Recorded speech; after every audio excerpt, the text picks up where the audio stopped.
அகில மீடியா நேயர்களுக்கு வணக்கம். இன்றைய காலை நேர தலைப்புச் செய்திகள். இஸ்ரேலின் தாக்குதல்கள் ஈரானின் உச்ச தலைவர் அலி ஹமேனி மற்றும் ஜனாதிபதி மசூத் பெசஸ்கியான் ஆகியோரை குறிவைத்ததாக இஸ்ரேல் அதிகாரி ஒருவர் தெரிவித்துள்ளார். அத்துடன் அந்நாட்டின் மற்ற உயர்மட்ட அதிகாரிகளும் ராணுவ தளபதிகளும் தாக்குதல்களின் இலக்காக இருந்ததாகவும் அவர் குறிப்பிட்டுள்ளார். இந்நிலையில் ஈரானின் உச்ச தலைவரின் அலுவலகம் மற்றும் தெஹ்ரானில் உள்ள ஜனாதிபதி அலுவலகமும் குறிவைக்கப்பட்டு தாக்கப்பட்டுள்ளதாக சர்வதேச ஊடகங்கள் தெரிவிக்கின்றன. எனினும் இந்த தாக்குதல்களின் விளைவுகள் குறித்து இதுவரை தெளிவான தகவல் வெளியாகவில்லை. இதுவரை மேற்கொள்ளப்பட்ட தாக்குதல்கள் ஈரான் தலைமைத்துவத்தை நீக்கும் இலக்கில் மிகவும் உயர்ந்த வெற்றியை பெற்றுள்ளதாக இஸ்ரேல் மதிப்பிட்டுள்ளதாக செய்திகள் கூறுகின்றன. இந்த மதிப்பீடு குறிப்பாக உயர்மட்ட ராணுவ தளபதிகள் மற்றும் ஈரான் ஜனாதிபதி மசூத் பெசஸ்கியான் தொடர்பானதாக இருக்கலாம் என கூறப்படுகிறது. எனினும் ஈரானின் முக்கிய ஊடகம் ஒன்று ஜனாதிபதி பெசஸ்கியான் முழுமையாக நலமாக உள்ளார் என்று செய்தி வெளியிட்டுள்ளது. மேலும் அந்நாட்டின் முன்னாள் ஜனாதிபதி மஹ்மூத் அஹ்மதி நெஜாத் வசிக்கும் தெஹ்ரானின் நர்மக் பகுதியில் ஒரு வீடு தாக்கப்பட்டதாக தகவல்கள் தெரிவிக்கின்றன. இந்நிலையில் முன்னாள் ஜனாதிபதி காயமடைந்தாரா என்பது தெளிவாக தெரியவில்லை என்று சர்வதேச வட்டாரங்கள் கூறுகின்றன. மத்திய கிழக்கு பிராந்தியத்தில் அதிகரித்துள்ள தாக்குதல்களுக்கு மத்தியில் சில உயர்மட்ட எண்ணெய் மற்றும் வர்த்தக நிறுவனங்கள் கார்முஸ் ஜலசந்தி வழியாக ஏற்றுமதியை நிறுத்திவிட்டதாக சர்வதேச ஊடகங்கள் செய்தி வெளியிட்டுள்ளன. தங்கள் கப்பல்கள் பல நாட்கள் அங்கேயே இருக்கும் என்று ஒரு பெரிய வர்த்தக நிறுவனத்தின் உயர் அதிகாரி தெரிவித்துள்ளார். அரேபிய தீபகற்பத்திற்கும் ஈரானுக்கும் இடையில் செல்லும் இந்த நீர்வழி பாதை வழியாக சுமார் 20 மில்லியன் பீப்பாய்கள் கச்சா எண்ணெய் மற்றும் பிற எரிபொருள் வகைகள் பயணிக்கின்றன. இதன் மூலம் முக்கிய எண்ணெய் நிறுவனங்களும் வர்த்தக நிறுவனங்களும் ஹார்முஸ் ஜலசந்தி வழியாக அனுப்பப்படும் கப்பல்களை முறையான இடைநிறுத்த கொள்கைகளை நடைமுறைப்படுத்தியுள்ளன. இந்த ஒருங்கிணைந்த அறிவிப்பானது தனிப்பட்ட விநியோகத்தர்கள் இந்த வழியை தவிர்ப்பதை அதிகப்படுத்தியுள்ளது. இது மூலோபாய நீர்வழி வழியாக எரிசக்தி போக்குவரத்து பாதுகாப்பு குறித்த பரவலான தொழில்துறை கவலை எழுப்பியுள்ளது. இஸ்ரேல் பாதுகாப்படையின் மற்றும் அமெரிக்க ராணுவம் இணைந்து ஈரான் ஆட்சி மீது விரிவான சக்தி வாய்ந்த கூட்டு ராணுவ நடவடிக்கை தொடங்கியுள்ளன என்று இஸ்ரேலின் விமானப்படையின் அதிகாரியொருவர் தெரிவித்துள்ளார். இந்த நடவடிக்கை இஸ்ரேல் நாட்டின் நீண்டகால அத்தியாவசிய பாதுகாப்பு அச்சுறுத்தல்களை நீக்குவதற்காக மேற்கொள்ளப்பட்டதாக கூறப்படுகிறது. இந்த தாக்குதலில் ஆயிரக்கணக்கான ராணுவ தளங்கள் இலக்காக கொள்ளப்பட்டுள்ளன. இது பரந்த ஒருங்கிணைந்த கூட்டு தாக்குதல் நடவடிக்கையின் ஒரு பகுதியாகவும் அமைகின்றது. ஈரானிய ஆட்சி இஸ்ரேலை அளிக்கும் தனது திட்டத்தை கைவிடவில்லை எனவும் கூறப்படுகிறது. இவ்வாறு ஈரான் மீது இஸ்ரேல் தாக்குதல் அளித்ததற்கு பதிலடி தாக்குதலை ஈரான் அளித்து வருகின்றமை குறிப்பிடத்தக்கது. ஐக்கிய அரபு எமிரேட்ஸ், குவைத், கத்தார், பஹ்ரைன் மற்றும் ஜோர்டான் ஆகிய நாடுகளை விட்டு வெளியேறுமாறு ஈரான் தங்களின் குடிமக்களை கேட்டுக் கொண்டுள்ளது. இப்பகுதி வெடிப்பின் விளிம்பில் இருப்பதாக ஈரான் ராணுவம் தெரிவித்துள்ளது. போர் பதற்றத்தை அடுத்து அப்பகுதியில் வசிக்கும் ஈரான் மக்கள் அச்சமடைந்துள்ளனர். பஹ்ரைனில் உள்ள அமெரிக்க கடற்படை சேவை மையம் ஏவுகணை தாக்குதலுக்குள்ளாகியுள்ளதாக பஹ்ரைன் அரசு செய்தி நிறுவனம் தெரிவித்துள்ளது. அமெரிக்க கடற்படையின் 5வது கடற்படையின் சேவை மையம் ஏவுகணை தாக்குதலுக்கு உள்ளாகியுள்ளது என்று பஹ்ரைனின் தேசிய தொடர்பு மையம் தெரிவித்துள்ளது. அத்துடன் ஐக்கிய அரபு Emirate, Saudi Arabia, Kuwait, Qatar, Bahrain மற்றும் ஜோர்டான் ஆகிய நாடுகளில் உள்ள அமெரிக்க ராணுவ தளங்களை குறிவைத்தும் ஈரான் அதிரடி தாக்குதல்களை நடத்தியிருந்தது. ஐக்கிய அரபு எமிரேட்ஸ் பல ஈரானிய ஏவுகணைகளை இடைமறித்தியுள்ள நிலையில் குறித்த தாக்குதல்களில் அபுதாபியில் ஒருவர் கொல்லப்பட்டதாகவும் தெரிவிக்கப்படுகிறது. அமெரிக்கா சாத்தியமான தாக்குதலுக்கு தயாராகி வருவதால் சீனா ஈரானுக்கு தாக்குதல் மற்றும் தற்காப்பு ஆயுதங்களை அனுப்புவதாகவும் கூறப்படுகிறது. காமிகேஸ் ட்ரோன்கள், கப்பல் எதிர்ப்பு மற்றும் கைபர்சோனிக் ஏவுகணைகளும் இதில் அடங்கியுள்ளதாக தெரிவிக்கப்பட்டுள்ளது. இவ்வாறு அமெரிக்காவுக்கு எதிரான தாக்குதலுக்கு சீனா ஈரானுக்கான ஆதரவை வெளிப்படுத்தியுள்ளது. அமெரிக்கா, இஸ்ரேல், ஈரான் இடையான தாக்குதல் நடவடிக்கைகள் சர்வதேச அளவில் அமைதிக்கு சீர்குலைவு விளைவிக்கக்கூடும் என பிரான்ஸ் அதிபர் கவலை தெரிவித்திருக்கின்றார். அமெரிக்கா, இஸ்ரேல், ஈரான் இடையான ராணுவ தாக்குதல்கள் தொடங்கியதை அடுத்து மத்திய கிழக்கு பிராந்தியத்தில் அசாதாரண சூழல் நிலவுகிறது. குறிப்பாக இஸ்ரேலிலும் ஈரானிலும் அதன் அண்டை நாடுகளிலும் மக்கள் பாதுகாப்பு அச்சுறுத்தலுக்கு உள்ளாகி இருக்கிறது. இந்த நிலையில் ஈரான் பேச்சுவார்த்தைக்கு ஒத்துழைக்க பிரான்ஸ் அதிபர் இமானுவல் மேக்ரோன் வலியுறுத்தியுள்ளார். அமெரிக்கா, இஸ்ரேல் மற்றும் ஈரானுக்கு இடையான போர் சர்வதேச அமைதிக்கும் பாதுகாப்புக்கும் கடும் விளைவுகளை அளிக்கின்றது.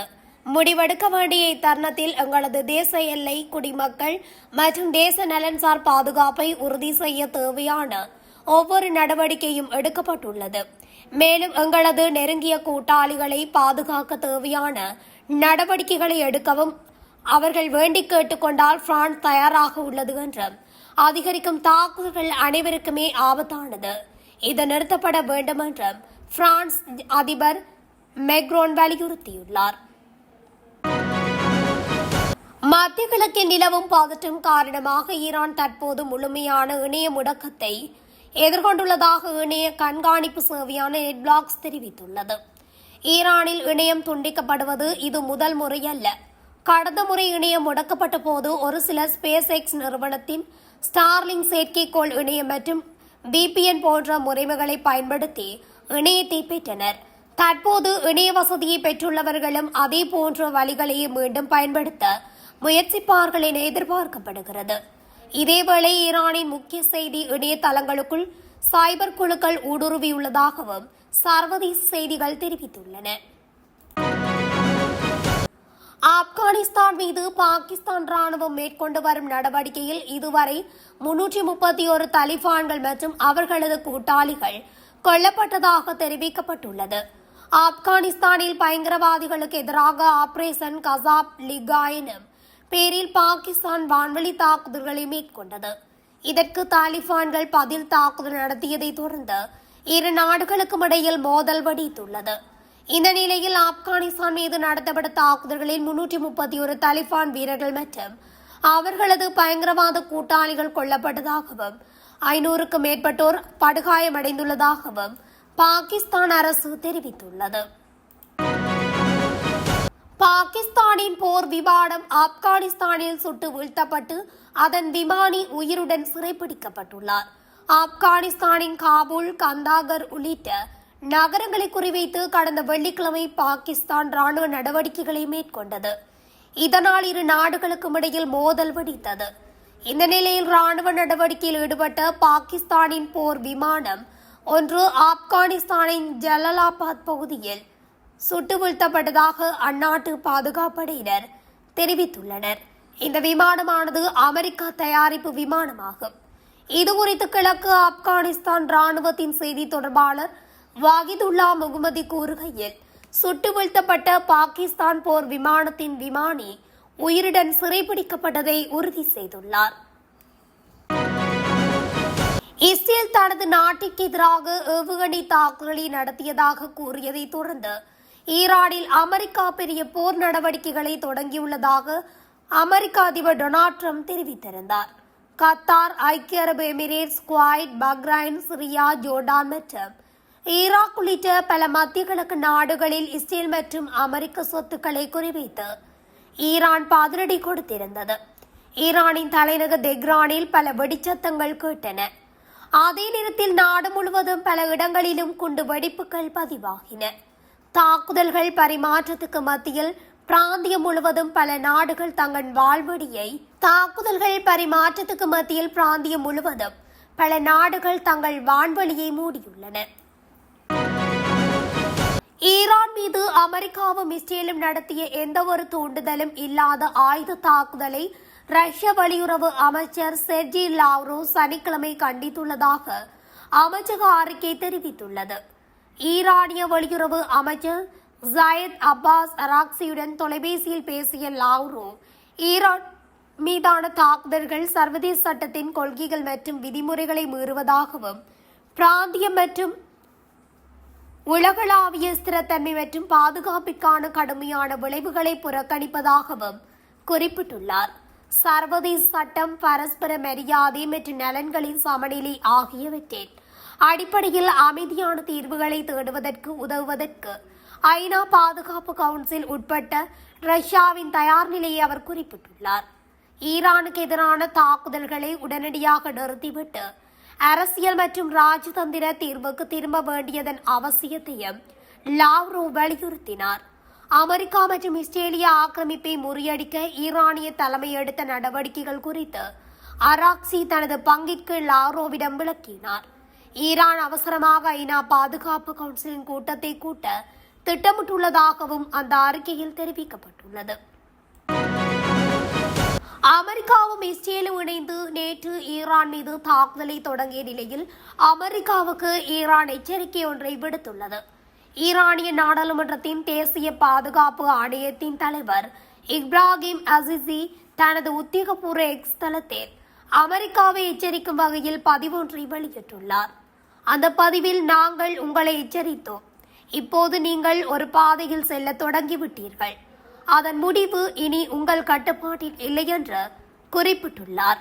அத்துடன் அமெரிக்க இஸ்ரேலிய தாக்குதல்களுக்கு பதிலடி கொடுக்க தெஹ்ரான் தயாராகி முனைப்புடன் செயற்பட்டு வருவதாகவும் எதிர் தாக்குதல்கள் அளிக்கத்தக்கதாகவும் இருக்கும் எனவும் ஈரானிய அதிகாரி ஒருவர் செய்தி சேவையிடம் குறிப்பிட்டுள்ளார். ஈரான் மீது இஸ்ரேல் மேற்கொண்ட தாக்குதலுக்கு பதிலடியாக ஈரானின் ஆதரவு படையான ஹிஸ்புல்லா படையானது இஸ்ரேலை தாக்கும் முயற்சியில் இறங்கியுள்ளதாக தெரிவிக்கப்படுகின்றது. 5 நாடுகளில் உள்ள அமெரிக்க முகாம்கள் மீது ஈரான் தாக்குதல் நடத்திய நிலையில் இந்த யுத்தமானது ஒரு பிராந்திய போராக வெடித்துள்ளது. இது உலக நாடுகளிடையே ஒரு அச்சத்தையும் ஏற்படுத்தியுள்ளது. இந்த போர் 3ஆம் உலகப் போராக வெடிக்கும் சாத்தியம் உள்ளதாகவும் தெரிவிக்கப்படுகின்றது. அமெரிக்கா இஸ்ரேல் இணைந்து தாக்குதல் நடத்திய நிலையில் ஹிஸ்புல்லா அமைப்பு இஸ்ரேலை தாக்கிட ஆரம்பித்துள்ளதாகவும் தெரிவிக்கப்படுகின்றது. ஈரானுக்கான ஆதரவை ஹிஸ்புல்லா அமைப்பு வெளிப்படுத்தியுள்ளது.